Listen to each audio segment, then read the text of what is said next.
Good morning. This is Jason Dean coming live at you again for another Film Fanatic show. It is Friday at 12:10. Pretty cold day here in Midcoast, Maine. Typical November. Getting close to Turkey Day. Looking forward to eating some mashed potatoes and gravy and all that good stuff. And plus, we get a few days off from work, which is cool. So, yeah, hope everyone's doing good. So we have a show tonight at Hey Sailor. It's a little bit of a chaotic state right now, but it should be still fun. We I got news today that one of the guys, one of the key guys in the band, Eric is sick. We're just a trio, so Eric is sick, and so he can't. It doesn't sound like he's going to be able to play tonight. So we're going to do it as a duo, which will be interesting, and we're going to try to figure out how to make it work without him. And then the other thing that I heard on top of that was that Cushing, which was the band that was kind of headlining the whole show, the band that I think is amazing. I saw them last year actually with Osmia. Blown away, the best band I've ever seen at Hey Sailor. Super amazing band.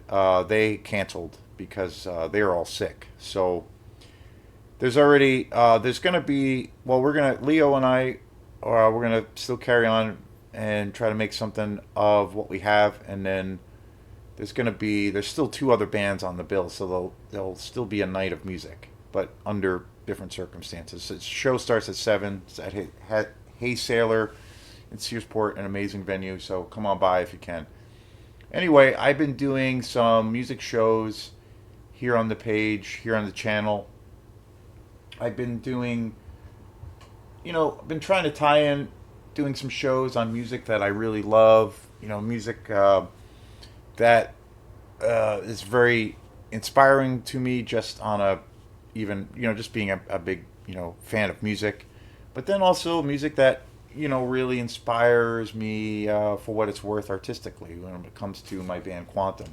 So I've music has always been a big part of this channel, pretty much from the beginning, and I feel like music and film, they're all obviously connected at the hip for me. So it's just like a natural thing or a natural extension.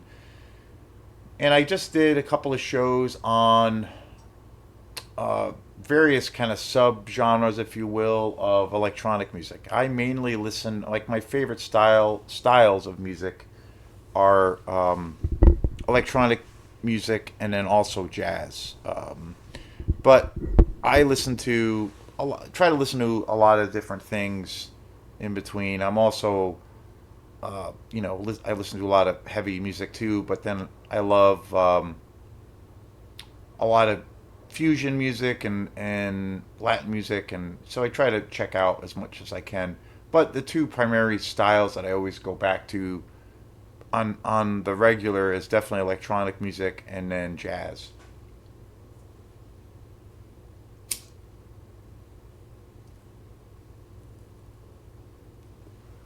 So I did two recent shows on music related things, of course. Two, again, when I talk about when you say the word jazz, like if someone comes up to you and asks you what style of music do you like, and you say jazz, um, that increasingly I think is to kind of say that is good, but it's I think in scope of things, in the scope or the scale of certain things, it's kind of narrow, because within that's one thing I've like realized more and more, and especially nowadays, that there's so many like subgenres within under that banner, if you will, like under that big top tent. There's so many different things going on, even though it's considered to be American jazz, but you have so many different configurations, so many different styles.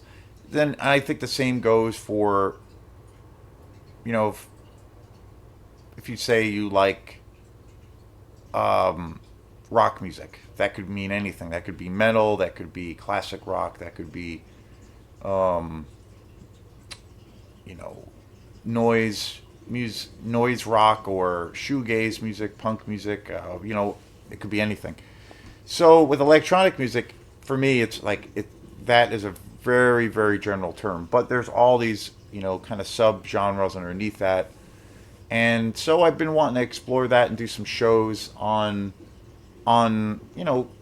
those genres that really mean a lot to me.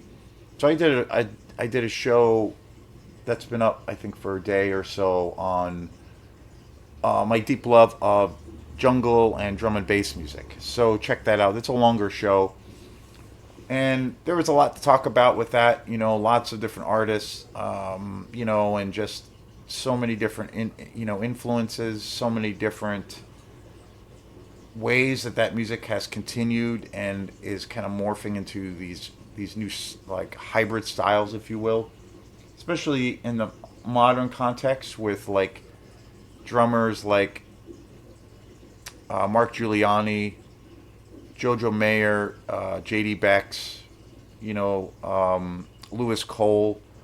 So taking those kinds of rhythmic ideas and just catapulting them into the stratosphere to where it's really unlimited to where it can go.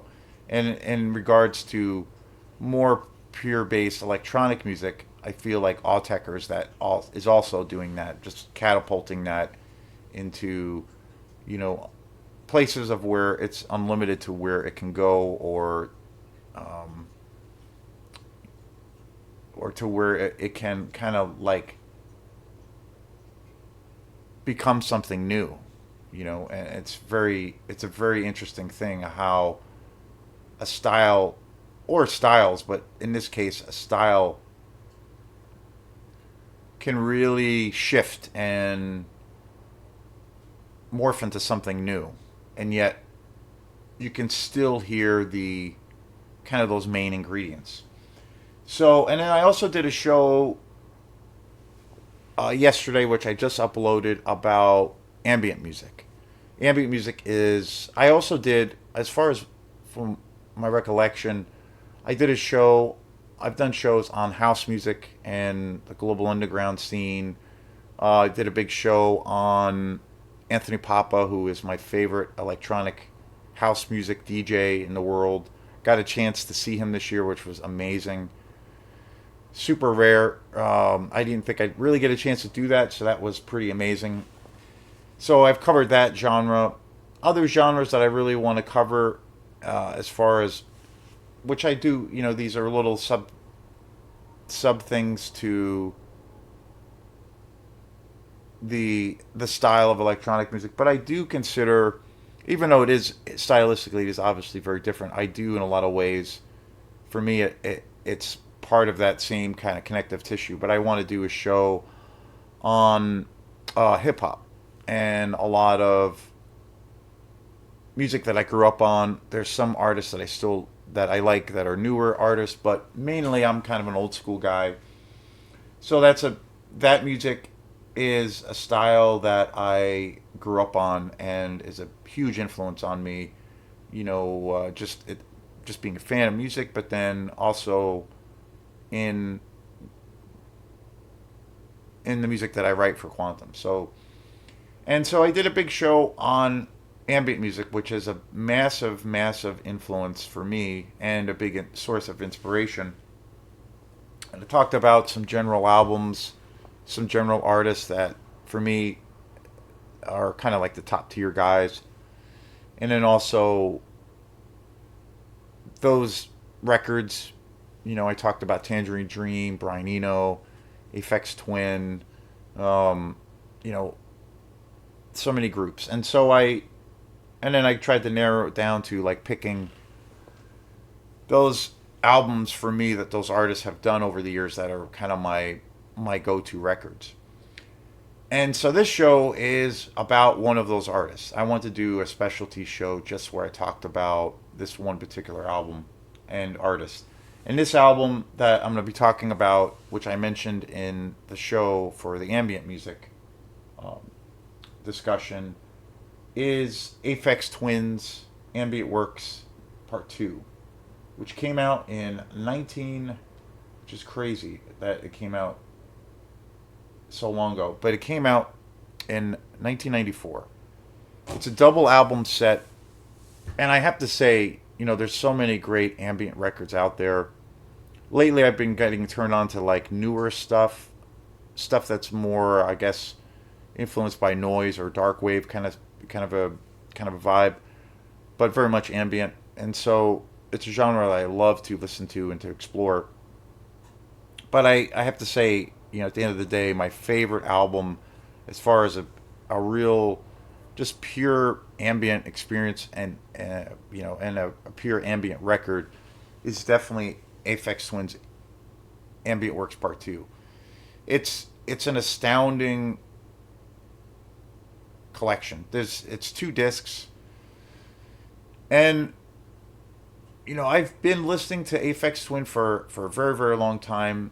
I got turned on to his music, actually, like lots of other artists, but I got turned on to his music when I was in college, and that was through my friend Sean Russell, who was actually a guest on this show a few years back.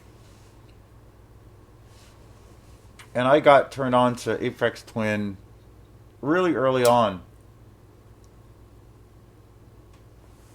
It was in my early 20s. I was in college, and the first album that I heard about, and then I got turned on to from him, was uh, the album Drux. That is also a two-disc album set that came out that Aphex Twin put out, and that album, and it's still, every time I put that album on, it still just blows my mind. It's definitely the most intense and the most ferocious and the most, probably the darkest album that Aphex Twin has ever done. Um, and and that to me is a real big representation. Well, it was not only my introduction to him as an artist, but it was, in regards to the style I talked about previously, covering jungle and drum and bass. To me, it's like, I almost feel like that album is like the Crown Royale or something. Like it's like it's at its highest point, with that style. Um, and so that was my introduction, and I became totally obsessed with that album. I never stopped listening to it, and I still haven't listened to it in a while, but I do go back to it. And after that point, when I got really into Aphex Twin's Drux, and it was also my exposure to all of the amazing artists on Warp Records, which is one of my favorite labels. And I believe the order was, the first artist I got turned on to was Aphex Twin. It's been signed, since the very beginning or inception of Warp Records in London. Richard James, and then shortly after that, I got exposed to Autechre, and then also Square Pusher right around the same time. And eventually, again, you can't really always pick, the number one guy or girl, like what, like, necessarily what does it for you. But over time, I got really into Autechre, and over the years, it's kind of become an obsession, and just really found myself just so inspired by their music. And out of the whole roster on that label, Warp Records, definitely my favorite artist. It grew and grew and grew over the years, and to where they were my favorite band. And I've gotten a chance to see them twice, just a couple of weeks ago, the last time. And and also with Warp Records, you have Boards of Canada, which is another amazing group. Um, Eventually discovering, that was my first introduction to seeing or to hearing Thundercat, Flying Lotus, so many great groups on that label. But Aphex Twin was the first one, and that was, a real key point for me. It really changed my perception as when I first heard Drux, and when I heard all of his records. After I got into Drux, I got totally obsessed with that album, and it remains, to this day, it pretty much remains my favorite Aphex Twin album. But it's I have to say Ambient Works Part 2 is also my favorite. So it's like they're both I guess, tied for first place, if that's possible. And yet, the thing that's so cool is that they are both um, as different as in every way, sonically. And so, but after I got into Drux, I basically went on a tear of like anything that I saw with Aphex Twin's name on it, I bought it and just became obsessed. And I own like most of his CDs, most of his albums, and just became an obsessed fan. And so went down the rabbit hole. And I think it was, after I got into Drux, I think it was maybe 2 or 3 years that I got wind of hearing Ambient Works Part 2. And that came out in 94. And so, which came out, I believe, before Drux. And that album just totally floored me. And to this day, one of the most played albums I've ever listened to. And to me, it's such an emotional collection of music. That's one of the things I love about ambient music. Is it really sets a mood, and it really um, creates this like thick and dense atmosphere, but yet it can be really soothing and it can be subtle. And it also brings me back to, music that is used for film. There's actually a really great documentary called The Weather Underground that came out quite a few years ago, which is one of the greatest documentaries ever. And they used some of the music from Ambient Works Part 2 in this movie, and it's like perfection. Totally lends itself to that.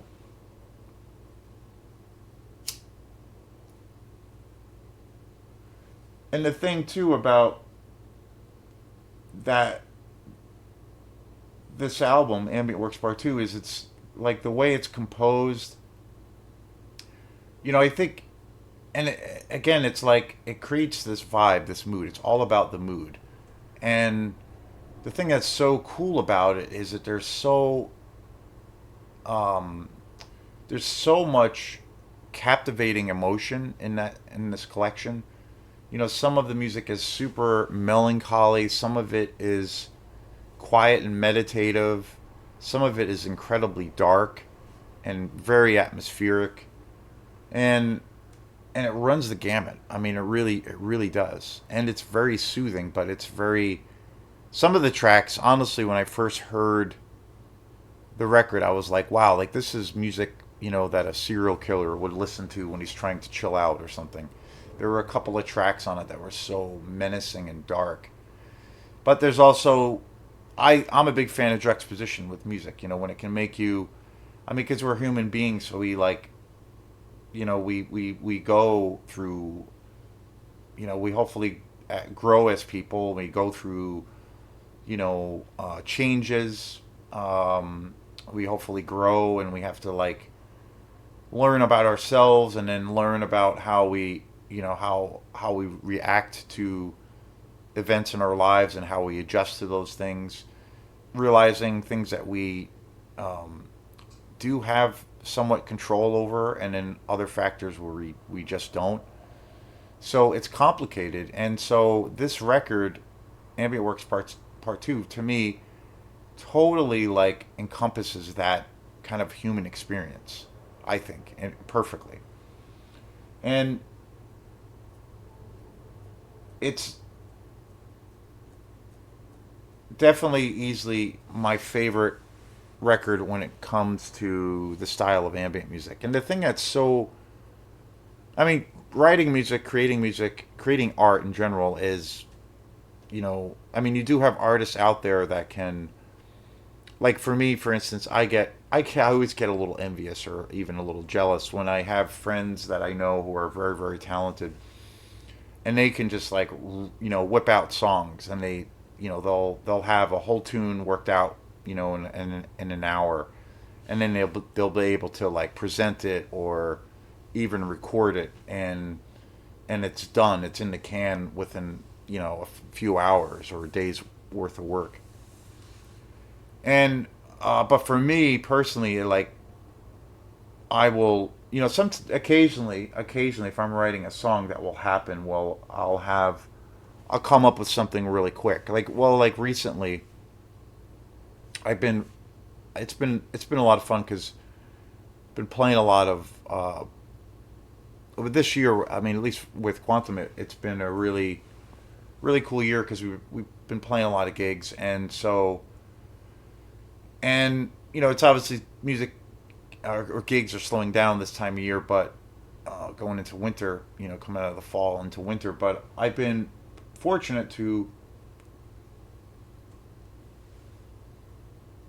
be writing a lot of new music, and so I have a lot of new music, and this doesn't happen very often, but like a couple of weeks ago, I was I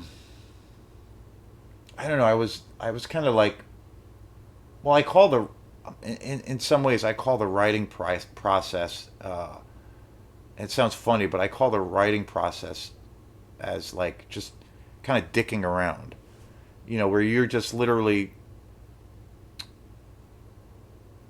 trying not to be conscious of what's going on or what you're playing or any ideas. You're just kind of throwing shit at the wall and see if it sticks. And you're just like trying anything. And typically for me, what I do, like in my weird process, is when I don't have a show or a gig or anything, I'll spend a lot of time, tweaking songs, coming up with ideas, or revisiting old tunes that I have, and maybe making some adjustments or some changes. Or if I have a new idea, I'll like sit on that for a while and kind of pick away and pick away and pick away at it until something kind of feels like it's saying something. And then typically, if I have a show or a gig, I usually put all of that stuff on the back burner and I just work on building a set for that show. More or less making, getting a batch of tunes together in a loose way, but then really trying to concentrate on, the how to put these songs together somehow. So I usually wear a different hat for that too. And so, but recently, it was probably, I don't know, maybe 3 or 4 weeks ago. I don't know what, I don't really know what the inspiration was or something, but I remember going into my practice space and I don't know, I had this like sound or melody in my head that I didn't really know what it was. And it just kind of came to me. And I just started, dicking around, and I came up with these chords and a couple of melodies and a couple of grooves, and and it and I worked on it for, I don't know, a couple hours.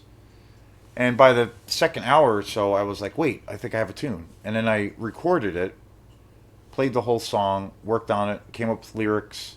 Lyrics are especially hard for me. Came up with lyrics and then recorded the song and I actually got a good recorded version of the song, good quality version to use for reference. And then I kind of sat on it. And then you know, I was starting to get ready for a gig that was coming up, so I put that on the back burner, but I had this recording. And then I kind of came back to it afterwards, after the show was over, and came up with a couple of the parts or so, and realized, oh wait, I have the tune. It's done. It's all ready. And I'm like, wow, okay, that was quick. It never, because usually it doesn't happen. I'll like sometimes work on tunes or ideas for months, constantly picking away. It takes me a long time to come up with tunes generally. So it was kind of a nice process. But with ambient music, it's especially hard because typically with ambient music, melodically, rhythmically, like, me being a drummer, there in ambient music there aren't any real percussive sounds. There's no, well, I guess drums per se. There's not like rhythms. There's not really. There is rhythm, but there's not like. It doesn't have that space for drum set or big beefy bass drum sounds or snare drum sounds or percussion even. It's generally really sparse, really atmospheric. And the other thing too is a lot of the times with atmospheric music, especially this album, which is a prime time example of it, is that there's, you take one or two songs, there sometimes can be maybe only two or three notes in the for the entire song.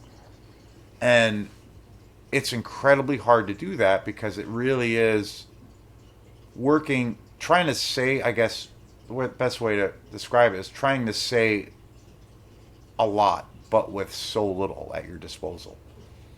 And less qualified hands, in this case Richard D. James, Aphex Twin, and I think masters, another example of that, of artists that are pure masters of doing this is Autechre. But in less qualified or less talented hands, that music, that approach or that vibe or that aesthetic going into it, I think the music could be easily just boring, or could venture into something that is, well, kind of hammy or kind of cheesy, of where it starts sounding like really almost like canned music that you would hear if you're at a massage therapist and you're getting a massage and they're playing, the Pandora box version or the Spotify version of nice, relaxing, meditative music. And it just becomes like, you know, total background canned music. Like, like if you're in Walmart shopping for food. And the music doesn't really have any impact. It's just total background stuff. It's not like anything that you're going to sit there and actually listen to and be engaged in. And with ambient music, I always find that is such a fine line, because it's so minimal, it's so sparse.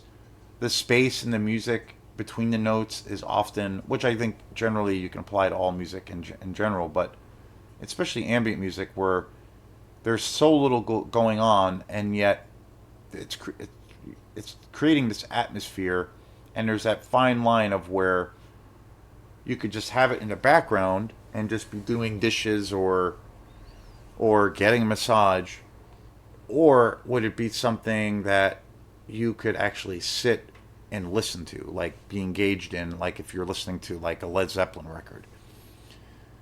And so it's a science. I think it's really a science to be able to find that voice in something, using tools that are very limited, but you're speaking volumes. So, and I think Ambient Works Part Two is the greatest example of that, because each track, I mean, there's all these textures, and there's obviously melody going on, and there is structure, but it's so stripped and so bare bones. And the thing that's interesting too is, like, you could say, because I mean, from a technical standpoint, there is like, you take a tune and there's like four notes going on, and that's it. And it's really about where those notes are played, when they're played, or when to put like some kind of other effect on that keyboard sound or what have you, or synth sound, to kind of give some kind of modulation of emotion.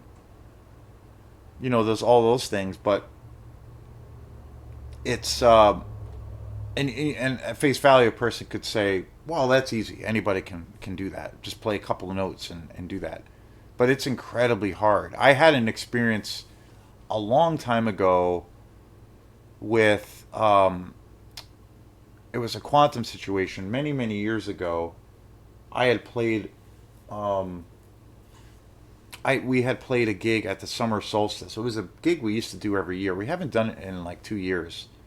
Last year that we had done it, Mike was not able to do it, and we played, and it got rained out. But then they moved it to a different date, and Mike was not able to do it. Mike Whitehead, who plays bass in Quantum, and he wasn't able to do it, but I ended up doing it anyway. And it was okay. It wasn't as good. It was still okay it was still fun to play. But usually, before, we had done it almost 10 years in a row, and we've done it every year since we started the band. And it was a summer solstice block party, and they close off the street in Rockland, and there's a tons of people in town. There's food vendors, there's other bands playing. It's usually a great time, and it's usually a lot of people. And we've had some gigs over the years where it's been really, really fun and worth doing. And then that was the last time we did it. And then last year they just canceled it. They just never had it. So, but I remember years ago, it was like maybe after the first few years that we did it. There was a guy who came to where we were playing, this older guy, and he came up to us after our set and said how much he really, was digging our music, and he thought it was really cool. And he was saying, yeah, I'm a musician, I'm a producer, and I'm a writer, and I collaborate with a lot of different artists. And he was interested in doing a project with us. So I was like, cool. And then I can't remember the guy's name. It was so long ago. But this guy, we looked him up and got his contact. And this guy was in the 80s and 90s had produced a lot of ambient records. And he was like pretty well respected. There was one name in particular of an ambient artist that he had worked with that was actually a very popular artist. I can't remember the name now. And so we were excited about getting this experience, and then he came down to the studio, and the ambient side or ambient music that we do is, well, like it's a big influence, and some of our music is very ambient, but we're not a pure ambient band. And so he came to the studio and we worked on these tunes and these ideas, and we could not get it right. We could not connect, and everything I was playing was like too busy. And then he would make suggestions and all of these things, and it was tough. And he wanted to work with us a lot, and he wanted us to like. It was weird because like I couldn't really get his vibe. He couldn't really get my vibe. I was not really focused enough, and so it we ended up not working together after that. And that's when I realized it was like, wait, creating that kind of music is super fucking hard. So it's not what you think, because on the outside you'd be like, oh, that's easy. That's just, I got to play a couple of notes with a synth patch and there you go. It's no, you really have to dial it in, and it's really, I think it's like that quote from Miles Davis. It's not really the notes that you play. It's really this, kind of the space in between the notes that really say those, things, say those sacred things. So it's a science.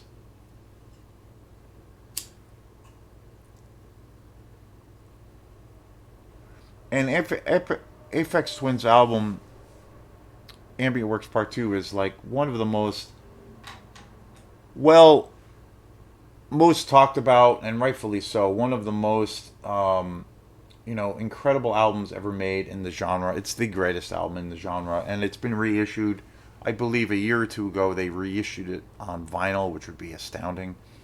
But I can't recommend it enough. It is one of the most gorgeous and lush albums ever recorded. Aphex Twins, Ambient Works Part 2 from 1994. So thanks again, and we will see you next time. Peace.